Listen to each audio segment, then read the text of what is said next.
साधु साधु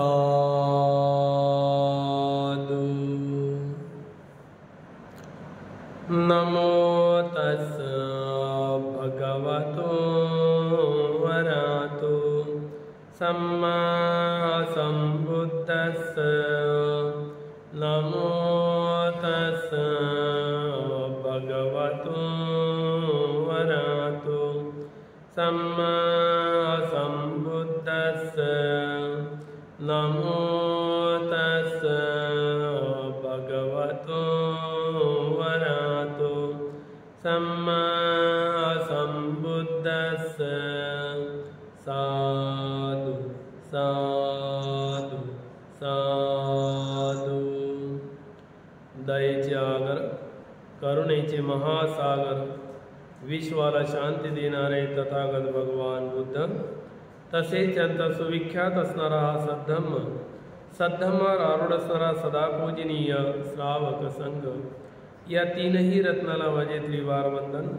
तसेच माझे गुरुवर्य आचार्य उपाध्याय यांना सुद्धा माझे त्रिवार वंदन। भारतीय घटनेचे शिल्पकार बोधिसत्व डॉ. आंबेडकर यांच्या उपकाराची जाण ठेवून सर्वांच्या प्रती मंगल मैत्री।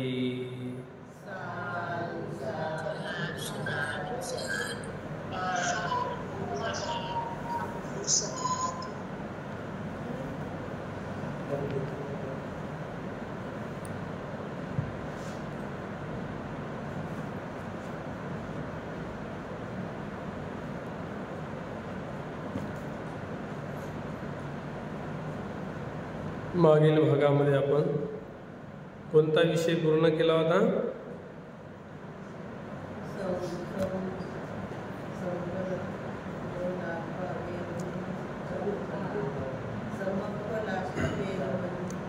शिलाचा भाग होता।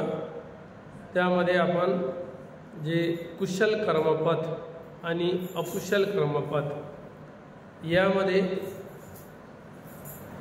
अकुशल कर्मपथ यामधून आपले कर्म जे आहे, कायिक कर्म, वाचिक कर्म आणि मानसिक कर्म, एकूण किती कर्म येतात?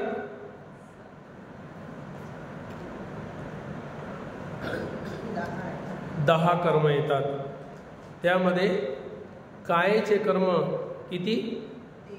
वाणीचे कर्म 4, मनाचे कर्म 3, कायेचे 3, वाणीचे 4, मनाचे 3, एकूण 10 कर्म।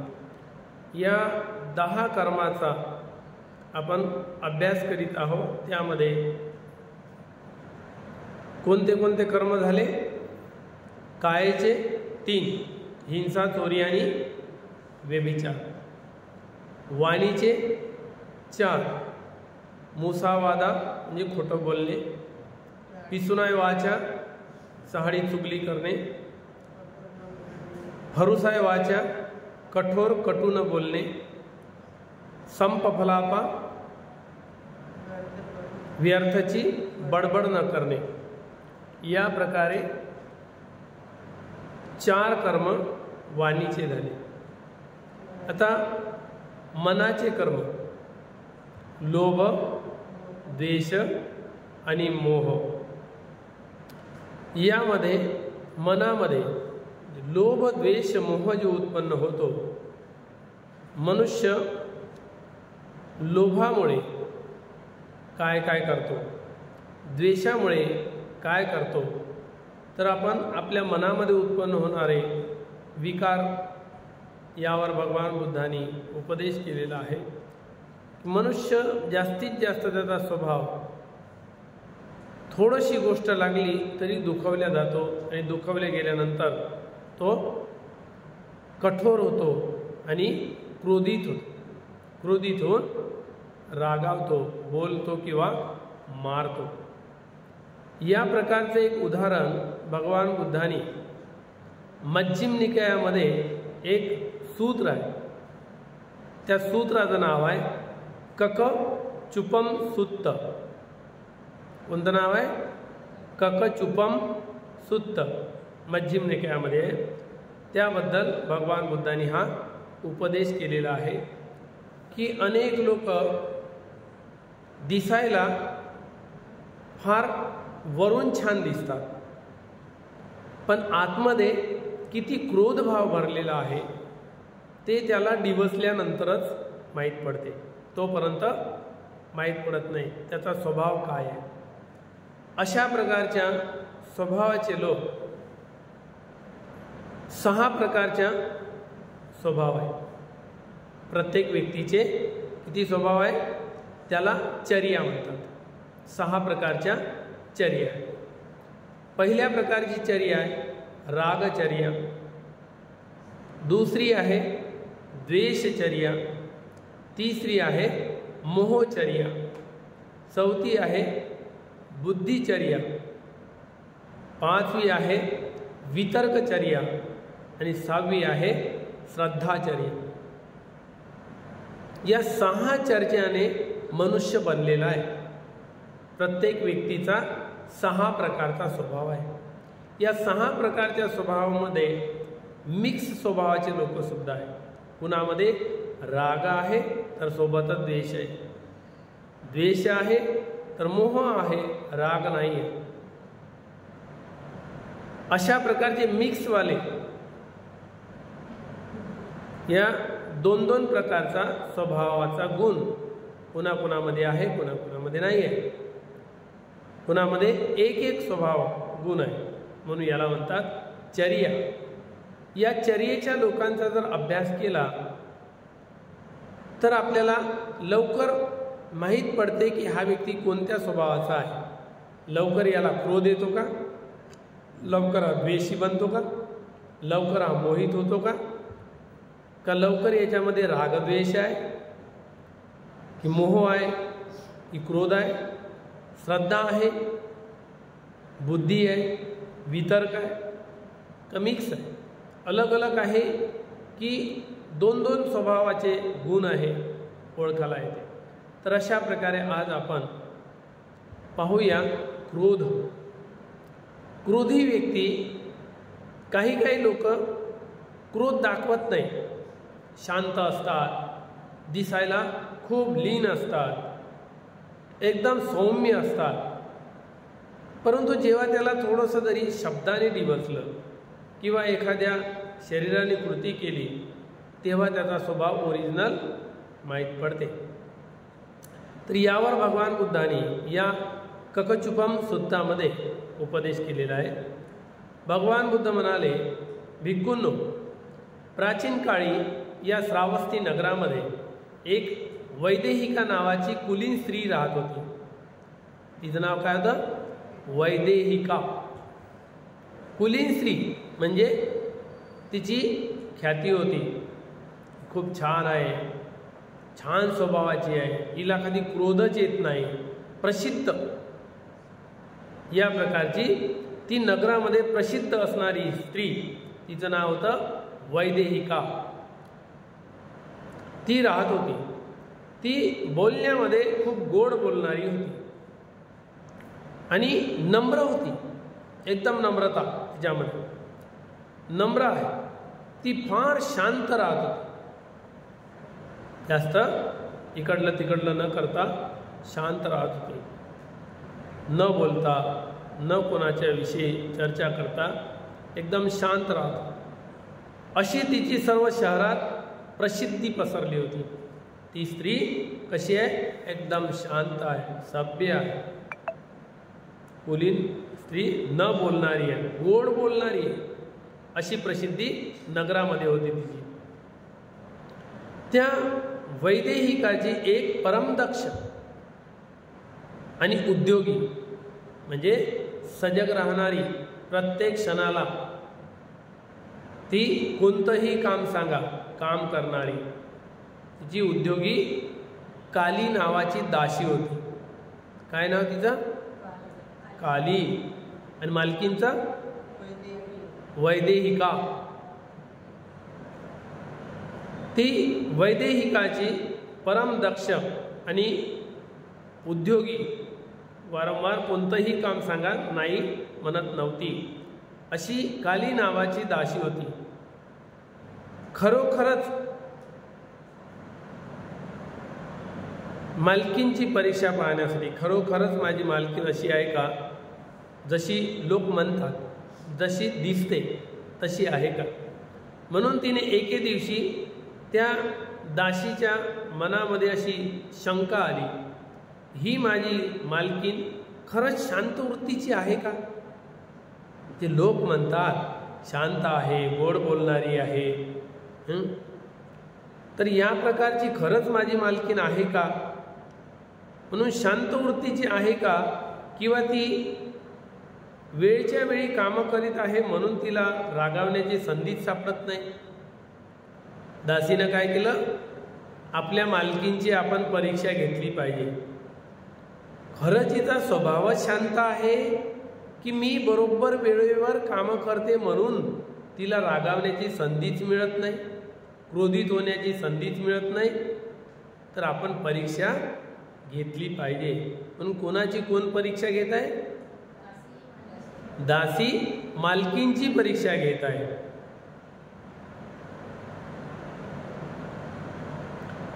या शंकेच्या समाधानार्थ आपल्या मालकींची परीक्षा पाहण्याचा तिने भेद केला व ती एके दिवशी जरा उशिरा उठली. तेव्हा ती वैदेहिका तिला म्हणाली, काय ग काली, आज इतका उशीर का केलास? आता मालकींची परीक्षा घ्यायची आहे. तिने काय केलं, एके दिवशी उशिरा उठून पाहिलं तिनं, पाहूया मालकीन काय म्हणते. तर त्या दिवशी मालकीन म्हणाली, काय ग काली, इतका उशीर का केला? एकदम सौम्य भाषेमध्ये, शांत भाषेत. तेव्हा ती काली म्हणाली, काही नाही बाईसाहेब, त्यात काय मोठीची गोष्ट आहे, झाला उशीर, थोडासा उशीर झाला. वैदेहिकेने थोड्या कपाळाला आट्या मारल्या, म्हणजे कपाळावर रेषा पडते ना क्रोधित झाल्यावर, थोड्या आट्या मारल्या व भ्रुकुटी वर चढवून म्हटले, थोडं रागात येऊन म्हटलं, कसलीही पापी दासी उशिरा उठते.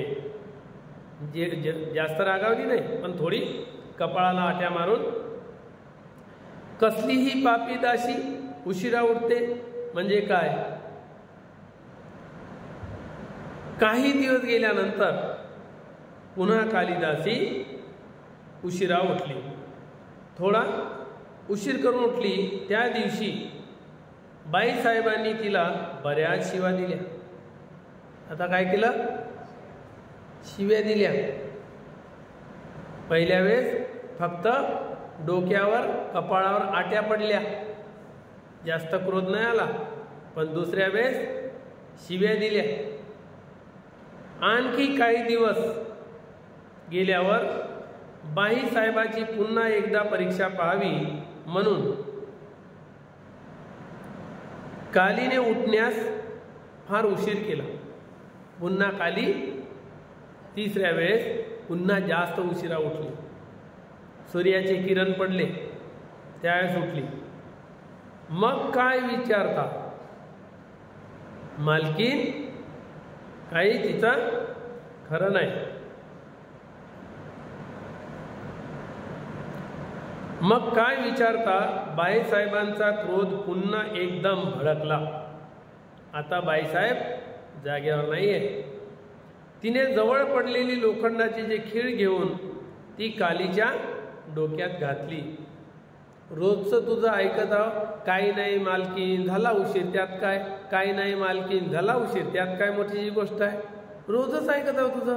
पहिल्या दिवशी ठीक आहे, दुसऱ्या दिवशी, तिसऱ्या दिवशी काही नाही मालकीन, झाला उशीर, त्यात काय. तिला आला क्रोध.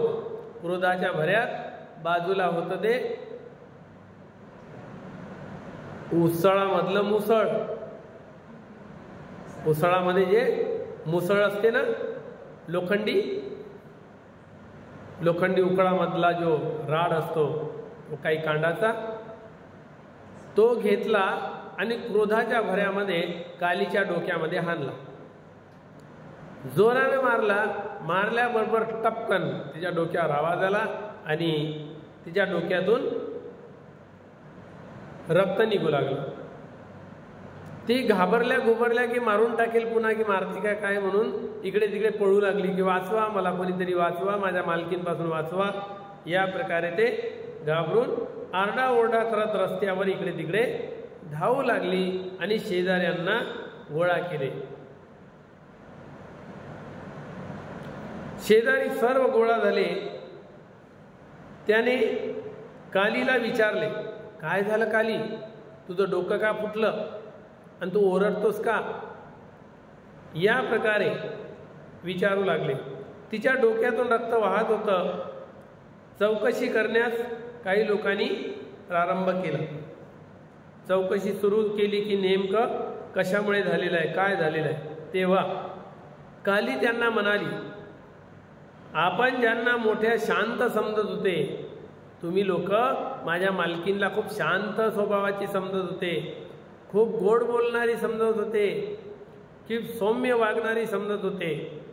आज बघा आमच्या बाईसाहेबाचे कृत्य बघा. या कृत्याने ही स्त्री तुम्हाला काय साध्वी दिसते, शांत दिसते, गोड बोलणारी वाटते. बघा तिचा स्वभाव. पण ती साध्वी नव्हे, ही मोठी क्रूर आहे.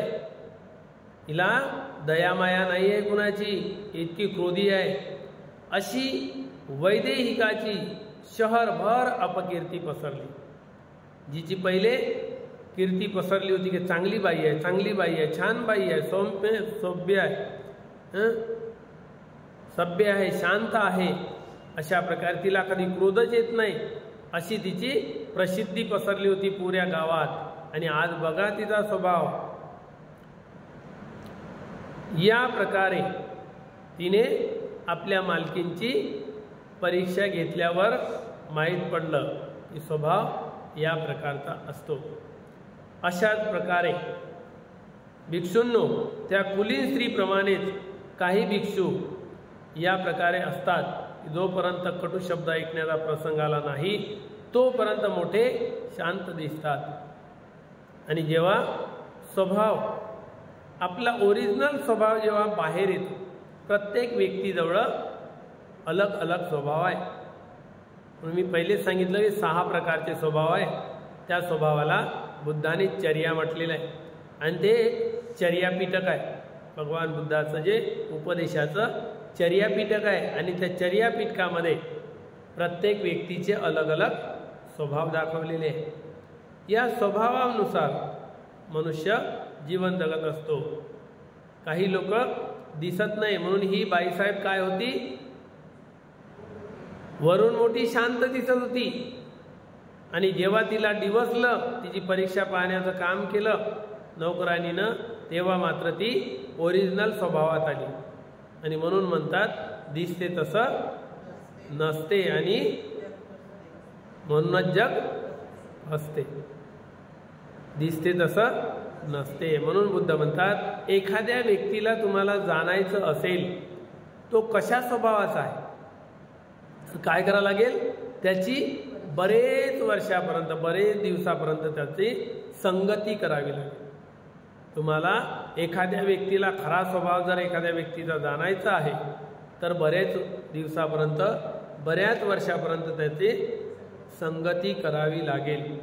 या क्रोधामुळे मग नुकसान काय होतं.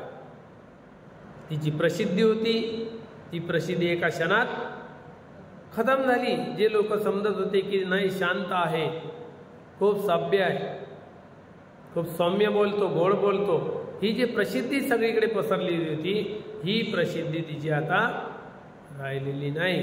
सगळीकडे तिची निंदा पसरलेली आहे की आम्ही काय समजत होतो हिला आणि काय निघाली. या प्रकारे तिची ख्याती, प्रसिद्धी जी होती ती आता त्या प्रकारची राहिली नाही. मग या क्रोधामुळे नुकसान काय होतं. या क्रोधाच्या भरामध्ये आपण काय बोलून बसतो आणि काय करून बसतो याचा आपल्याला अंदाजा नसतो. म्हणून कशा प्रकारे आपलं नुकसान होते तर एका गावामध्ये 2 स्त्रिया नळावर गेल्या. पूर्वी काय होतं, चौकात चौकात सरकारी नळ राहत होते. त्या नळावर प्रत्येक जणीचा आळीपाळीने नंबर राहत होता. मग ती काय करायची, त्या नळाला आपले काही ना काही तोटीला लटकवून द्यायचे. एखादी डबा, बकेट, असे साबले डुबले काहीतरी लटकवून द्यायचे आणि आपला नंबर आहे हे दाखवायचं. नंतर ती आपल्या नंबराप्रमाणे पाणी भरायची. या दोघी एक दिवस एका स्त्रीला काम पडलं, पाण्याचं नंबर होता दुसरीचा आणि ही गेली पाणी भरायला. तेव्हा ती म्हणते, नाही माझा नंबर आहे, मला पण काम आहे, मला भरू दे. म्हणून तिने तिचं भांडं गुंड धरलाना फेकून दिला, बाहेर फेकून दिला. तिला भरू दिलं नाही पाणी. ती चुपचाप नाराज होऊन दुखी होऊन घराकडे चालली गेली. दुसऱ्या दिवशी आता नंबर आला तिचा. तिच्या घरी पाहुणे आले पहिलीच्या. तिच्या घरी पाणी नाही आहे. आता ते पाण्यासाठी आली आणि तिला विनवणी करू लागली, मला एक गुण भरू दे, माझ्या घरी पाहुणे आले. ती म्हणाली, नाही, काल तू माझं भांडं फेकून दिलं, आज मी तुला अजिबात भरू देणार नाही. म्हणून या प्रकारे त्यांच्यामध्ये बाचाबाची झाली. अचानक जिचा नंबर होता ती म्हणाली की तू काल माझा गुण फेकून दिला, आज मी तुला भरू देणार नाही. तर त्यांची शाब्दिक वाद सुरू झाला. शाब्दिक वादामध्ये हिने बोलून दिली, तू अशी आहे हो. एवढंच म्हणलं की तू अशी आहे हो. बस तिला क्रोध आला. अशी आहे हो म्हणल्याबरोबर क्रोध आला. घरी गेली, पाय आदळत, गुंड फेकून दिला. आणि पाहुणे असल्या कारणाने तिला ते शांतीनं राहावं लागलं. पाहुण्याची पूर्ण पाहुणचार केला. पाहुणे आपल्या गावाकडे रवाना झाले. तेव्हा हिचा पुन्हा तोंड सुरू झालं, मला असंच म्हणलं, मला असं का म्हणलं, मी तर अशी नाही, मला असं म्हणलंच, तू अशी आहे म्हणलंच काहून.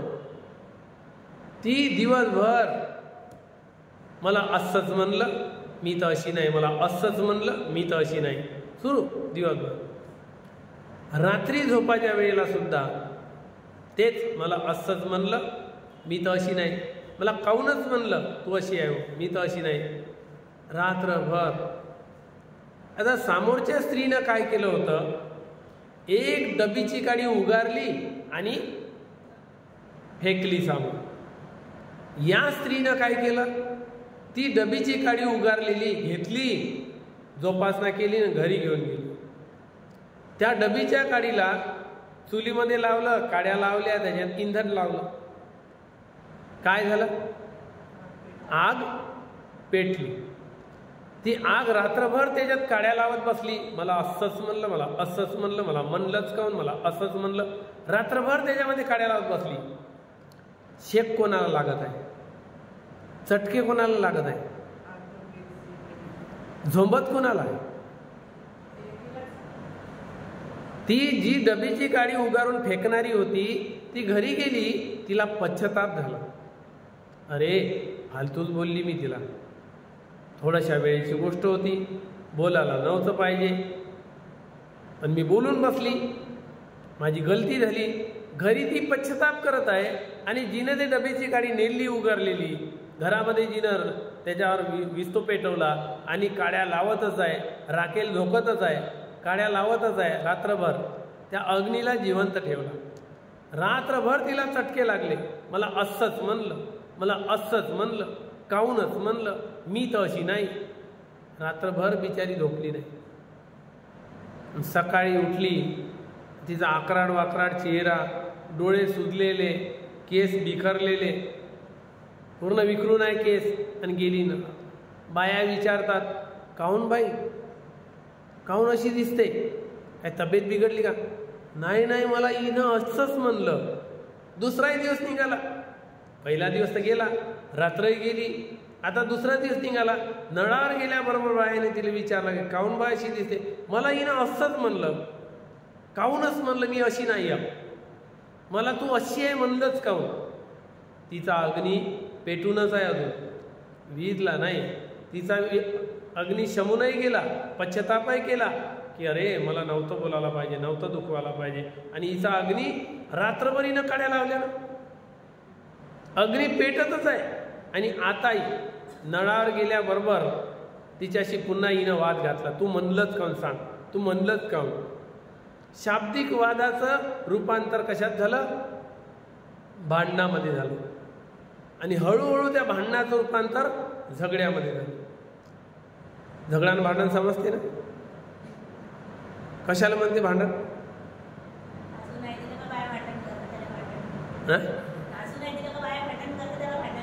झगडा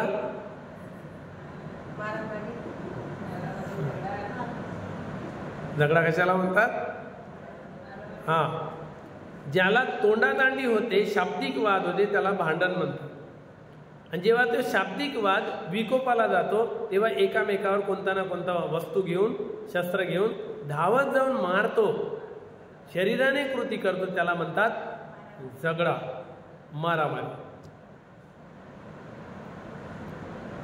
या प्रकारे यामुळे दोघीने काय केलं? कंट्रोल नाही झालं. तू मला असंच काय म्हणलं, असंच काय म्हणलं. हिनं उचलला गुंड आणि हाणला तिच्या टाळक्यात. तिनंही उचलला गुंड नाही, हिच्या टाळक्यात हाणला. दोघीचंही डोक्यातून पूर्ण लाल पाणी निघत आहे. पूर्ण दोघी नाहून गेल्या रक्ताने. दोघीही पोलीस स्टेशनला गेल्या. दोघींनी रिपोर्ट दिला. पोलिसांनी दोघीलाही अंदर केले. दोघीही कोर्टात उभ्या केल्या. दोघीही तारकीवर जात आहे. समाजामध्ये इकडे त्यांची बदनामी होत आहे की बघा जेहल्या आल्या, जेलातून आल्या जेहल्या, बदनामी होत आहे.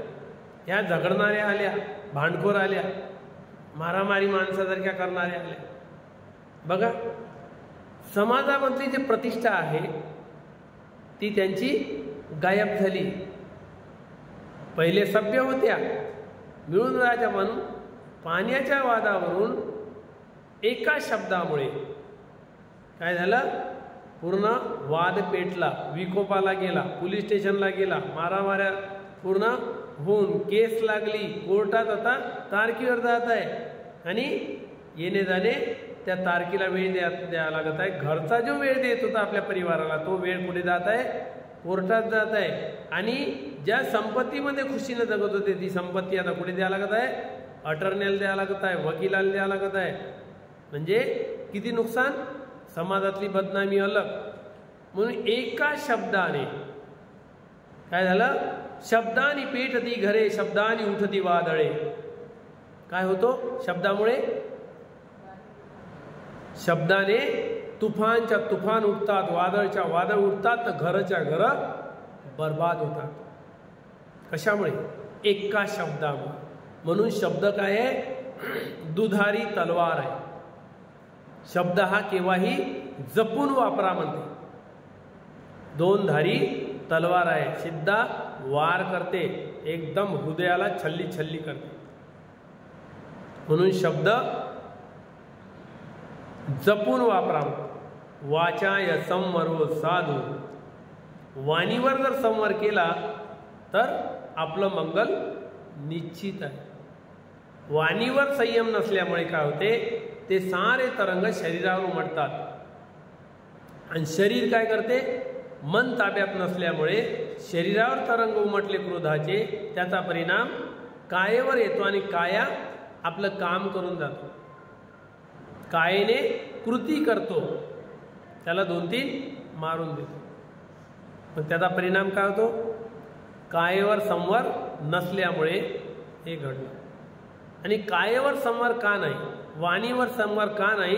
कारण मनसा संवरो साधू, मनावर संवर केला असता निश्चित मंगल झालं असतं, पण मंगल होत नाही आहे का?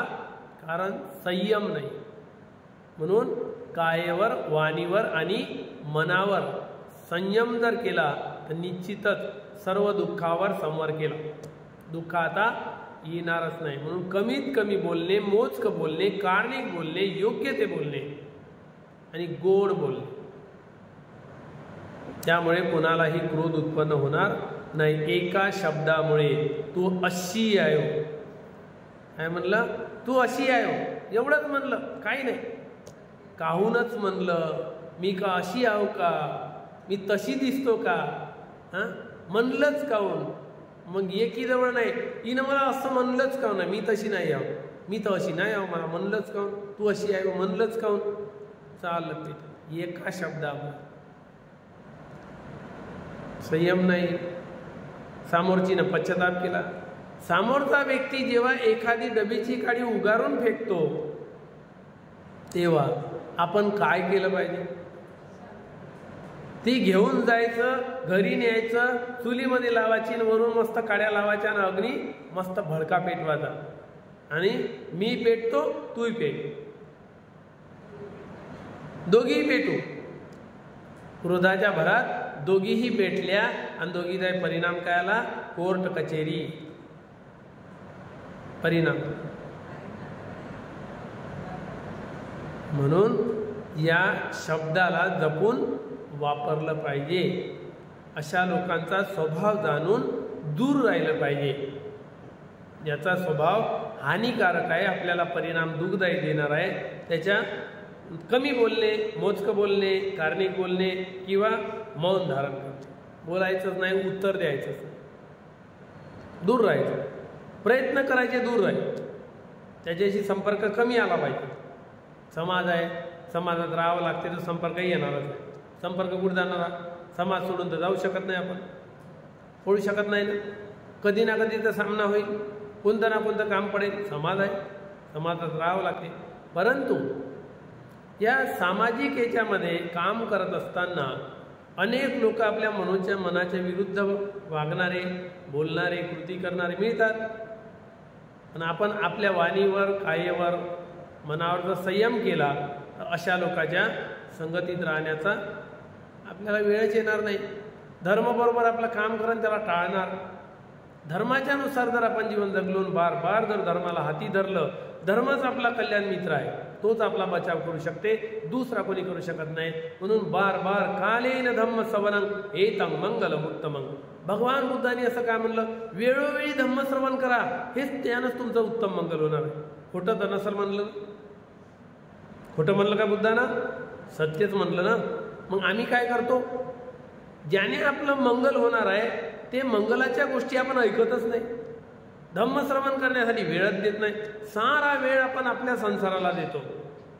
घर घर ते बाई जातं गुम, जात्याचा दंडा पकड आणि घर घर घर घर घर घर, सुधरतच नाही ते घराचं काम. काय करतं बाई? तर कामं करतो. फुरसत कधी आहे? फुरसत नाही, फुरसतच नाही, वेळच मिळत नाही. हे कारण दाखवतो, परंतु हे कारण काही योग्य नाही आहे, दाखवण्याची गरज नाही आहे. त्याच्यातून वेळातून वेळ काढला पाहिजे आणि जे आपल्या उत्तम मंगलासाठी आहे तेच केलं पाहिजे. आपल्या परिवाराच्या हिताचं आहे त्या गोष्टी केल्या पाहिजे आणि त्या गोष्टी आपल्या परिवाराला सुद्धा दिल्या पाहिजे. म्हणून आपण संवर करता आलं पाहिजे. यावर कालेन धम्म श्रवणंगे तं मंगलम उत्तमं. धम्म श्रवण केला पाहिजे आणि परिवारातला एखादा व्यक्ती नाही धम्म श्रवण करायला आहे त्यावेळेस काय केलं पाहिजे? कालेन धम्म साकच्छा एतं मंगलम उत्तमं. वेळोवेळी जे आपण ग्रहण केलेलं आहे ते शेअर केलं पाहिजे. धर्मचर्चा केली पाहिजे की धम्म असा आहे, यावर उपाय असा आहे, क्रोधावर उपाय असा आहे, द्वेषावर उपाय असा आहे, मोहावर उपाय असा आहे. भगवान बुद्धांनी सांगितलं की याने आपलं उत्तम मंगल होणार. शेअर केलं पाहिजे, दुसऱ्यापर्यंत ते वाटलं पाहिजे. आपल्याजवळ न ठेवता आपल्या परिवारातल्या सदस्यापर्यंत जर या गोष्टी गेल्या तर त्यांना काय होईल? एक गलत व्यक्तीची संगती करण्यापासून आळा बसेल, गलत घडणारच नाही. आपल्या मुलाबाळासोबत किंवा परिवारातल्या सदस्यासोबत कोणतीही गलत गोष्ट घडणार नाही, कारण त्याच्यात तो धर्म उतरणार, तेव्हा तो धर्मानुसारच स्वतःला वळवणार. तर त्याचं धम्म रक्षती, धर्म काय करणार आहे, त्याच्या रक्षा करणार आहे. धर्म रक्षा करतो. धम्म बडा बलवान, धम्म करे कल्याण, आहे ना बलवान. मग आपण काय करतो, जे करायला पाहिजे त्याला तर वेळ देत नाही, आणि जे नाही करायला पाहिजे जीवनभर तेच करत आलो त्यालाच वेळ जास्त देतो, तिथेच वेळ घालवतो आणि सांगतो मला वेळच नाही, मला वेळच नाही. वेळ कसा नाही? स्वतःच्या मंगलासाठी वेळ नाही, स्वतःच्या दुःखमुक्तीसाठी पुण्य जुळवण्यासाठी वेळ नाही, आपल्या परिवाराला सुखी करण्यासाठी वेळ नाही, वेळच नाही. संसाराच्या साऱ्या गोष्टी करण्यासाठी वेळ आहे, पण आपल्या कल्याणाच्या गोष्टी करण्यासाठी वेळच नाही. म्हणून त्या दोन बायांनी जर संवाद केला असता, की शब्द दिला, जाऊ दे काय करायचं आहे, आपण मैत्री देऊ, तिनं शब्द उच्चारला, त्या शब्दाला आपण काय स्वीकारायचं, काय आवश्यकता नाही. या प्रकारे तिने समजून घेऊन जर स्वतःवर संयम केला असता तर निश्चितच एवढं प्रकरण घडलं नसतं आणि आपल्याला कोर्ट कचेरीमध्ये जाण्याची वेळ पडली नसती आणि समाजात बदनामी झाली नसती. तर या अशा लोकांपासून आपण एक तर सजग राहावं किंवा दूर राहावं, दुर्गुणी लोकांपासून, की आपला संबंधच कमी येणार आणि आलाच नाही पाहिजे, आला तर थोडाफार. या प्रकारे आपण आपल्या हिताच्या गोष्टीसाठी आपण वेळ काढला पाहिजे. अशा प्रकारे स्वभाव काही लोकांचे आपल्यासोबत राहून सुद्धा माहीत पडत नाही. अशा प्रकारे असतात जसं राखडीने निवे झाकलेले आहे. राखडीने निवे झाकून राहतात. जेव्हा तुम्ही त्या राखडीमध्ये हात घालाल तेव्हाच तुम्हाला खऱ्या अर्थाने माहीत पडते की ते निवे आहे ना, हात भाजला. म्हणून असे काही लोक आहे समाजामध्ये की जोपर्यंत आपण त्याला डिवचत नाही, सर्पाला जोपर्यंत टच करत नाही तोपर्यंत तो फणा काढून फुस करत नाही. करते का नाही? असा स्वभाव असणारे लोक बरेच आपल्या अवतीभवती असतात, संपर्कात असतात, की आपण त्याला चांगलं समजून एकदा का आपण त्याला थोडंसं परीक्षा घ्यायला गेलो, त्याचा स्वभाव कसा आहे पाहूया चेक करून, बस ओरिजिनल स्वभाव दाखवतो. असे काही लोक आहेत समाजामध्ये प्रसिद्ध राहतात, छान आहे, छान आहे, खूप सुंदर आहे, स्वभाव मस्त आहे. आम्हाला सांगत येतात लोक, बंतीजी बहुत स्वभाव छान, बहुत स्वभाव छान. पाव परीक्षा घेऊन थोडीशी, परीक्षा घेतली तर फेल. अरे स्वभाव कुठे गेला तुझा? जो स्वभाव समोरचा व्यक्ती वेगळाच सांगत होता, तुझा वेगळाच दिसत आहे. या प्रकारचे लोक असतात. म्हणून हे 4 प्रकारचे लोक असतात. त्यामध्ये या प्रकारचे ही लोक असतात, ते झाकलेले असतात, दिसत नसतात. काही दिसत असतात पण झाकलेले नसतात म्हणून दिसत असतात. काही लोक या प्रकारे उघड करत नाही, आपले दुर्गुण लपवून ठेवतात, उघड करत नाही. जेव्हा त्याला त्याचे दुर्गुण विचारले थोडेफार सांगतो, बाकीचे लपवतो झपवतो. अशा प्रकारचे लोक आहे. आणि दुसऱ्याचे सद्गुण जर विचारले अजिबात सांगतच नाही. तो कसा आहे व्यक्ती, त्याचे सद्गुण काय आहे सद्गुण सांगतच नाही, सांगितले तर दुर्गुणच सांगतो. अशा प्रकारचे लोक आहेत. म्हणून 4 प्रकारचे लोक आहेत. आपण आपला स्वभाव यानुसार आपल्या स्वभावाला जाणलं पाहिजे आणि त्या लोकांच्या स्वभावाला समजलं पाहिजे आणि त्यानुसार त्यांच्याशी व्यवहाराने वागलं पाहिजे. तर अशा प्रकारे आज आपण त्या वैदेहिका आणि तिची परमदक्ष दासी कालिदासी या दोघींचा स्वभाव कशा प्रकारे असतो यावर आपण आज बुद्धवाणी श्रवण केलेली आहे आणि पुण्यकर्म अर्जित केलेलं आहे. हे पुण्यकर्म सर्वप्रथम आपण 4ही दिशेला असणाऱ्या देवतागणांना अनुमोदन करूया. या पुण्यकर्माच्या बलाने 4ही दिशेतील देवतांना श्रद्धाशील श्रुत त्याग प्रज्ञा प्राप्त हो. 4ही दिशेतील देवता बुद्ध शासन चिरस्थायी ठेवण्यासाठी मदत करो. 4ही दिशेतील देवता तुम्हा सर्वांना धार्मिक सुरक्षा प्रदान करो. 4ही दिशेतील देवतांना बुद्धाच्या शासनामध्ये उत्तम 4 आर्य सत्य साक्षात करण्याचे भाग्य मिळो. यानंतर या पुण्यकर्मातला काही वाटा आपण त्या लोकांना अनुमोदन करूया जे लोक सदैव आपल्यावर अनुकंपा करतात, कल्याणाची भावना करतात, आपलं हित चाहतात, आपलं कल्याण चाहणारे कल्याण मित्र, आपले गुरुजन, आचार्य, उपाध्याय, जन्म देऊन महान उपकार करणारे उपकारकर्ता, माता पिता, संकटकाळी मदतीला धावून येणारे ज्ञातिगण, 4 प्रत्ययाने भिक्षू संघाची सेवा करणाऱ्या उपासक उपासिका या सर्वांपर्यंत हे पुण्यकर्म पोहोचो। या पुण्याच्या बलाने त्यांच्यावर येणाऱ्या साऱ्या आपत्ती, विपत्ती, दुःख, भयरोग नष्ट हो, त्यांच्या उद्योगधंद्यामध्ये, व्यवसायामध्ये अभिवृद्धी हो, ते बुद्ध शासनामध्ये राहत हो, त्यांना श्रद्धाशील श्रुत त्याग प्रज्ञा प्राप्त हो, सिद्धार्थ गौतम बुद्धाच्या शासनामध्ये त्या सर्वांना उत्तम 4 आर्य सत्य साक्षात करण्याचे भाग्य मिळो। संपूर्ण विश्वातील दृश्य प्राणी मात्राविषयी मंगलमैत्री करूया। आपल्या कुळातील कालगत झालेल्या लोकांच्या प्रति सुगतीची कामना करून पुण्यानुमोदन करूया।